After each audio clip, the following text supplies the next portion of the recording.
Immigration. Let's talk about it. In the last 2 years, our population has grown really fast, like baby boom fast. And increasingly, bad actors like fake colleges and big chain corporations have been exploiting our immigration system for their own interests.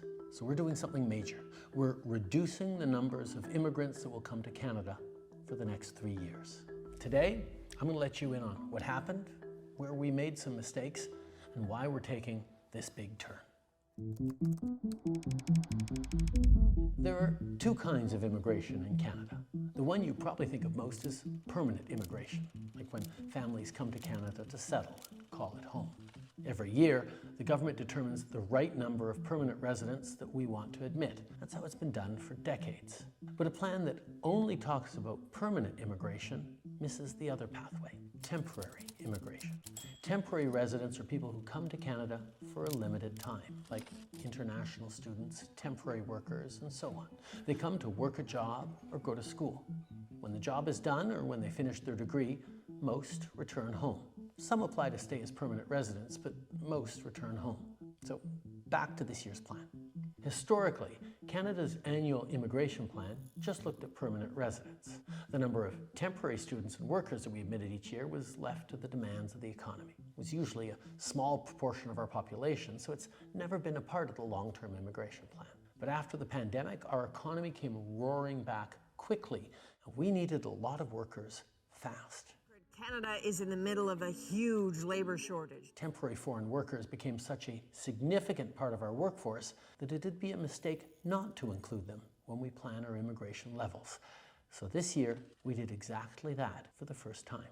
We laid out a plan that sets targets for both permanent and temporary residents. This way, we're getting the full breakdown of people coming into our country so we can prepare the homes and infrastructure needed to support them.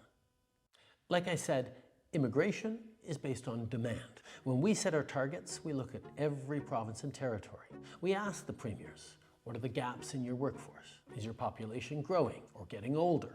We field calls from businesses, CEOs, economic experts, all sharing their thoughts on where we should set our targets. We've had a chronic shortage of labor for the last decade. It is the #1 issue of all manufacturers across Canada. So we think there needs to be more, push the pedal to the floor to bring more people into Canada because Ontario is facing a generational labor shortage. 380,000 jobs are going unfilled.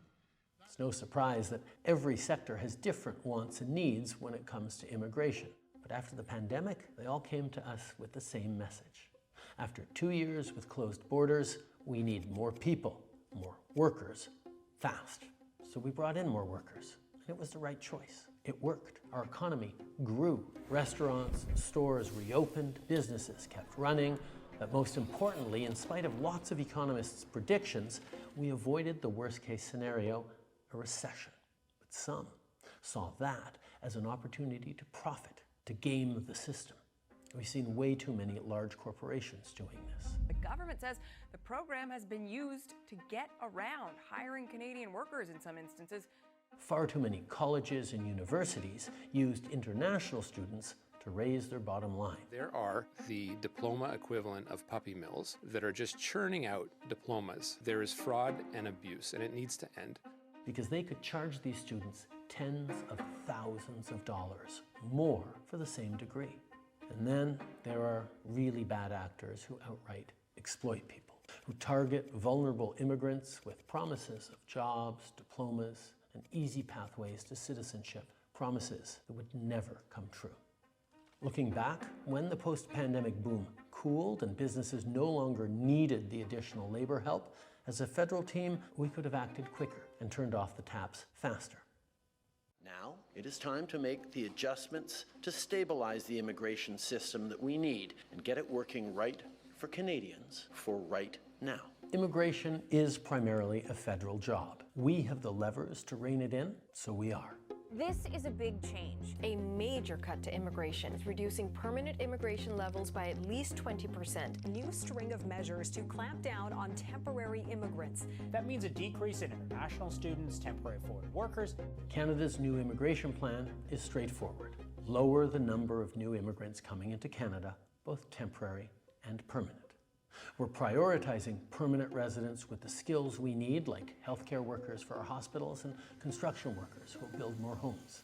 And those temporary residents who are already in Canada, some will apply to stay in Canada as permanent residents. Since they're already here, established and working, the added pressure put on communities is very low.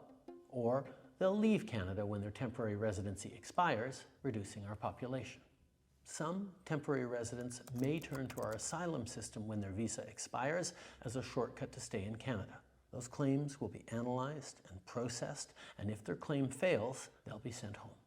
Between the amount of people coming and going, we'll effectively pause population growth for the next 2 years. Then from 2027 onwards, it'll balance out and slowly start increasing again at a sustainable pace. In fact, that gets us back to the population growth path we were on before the pandemic. This pause is going to give our economy and our communities the chance to catch up with things like our plan to build millions more homes. That's not stopping, but now we'll have a little more breathing room as we build. We'll see more corporations investing in Canadian workers and youth rather than relying on cheap foreign labor. Our cap on international students is already bringing rental prices down in big cities, and as we keep that cap in place, rents will keep coming down. We're making the system work for Canadians and for newcomers, rather than for the big box stores, chain restaurants, immigration consultants, and sham colleges that exploit it.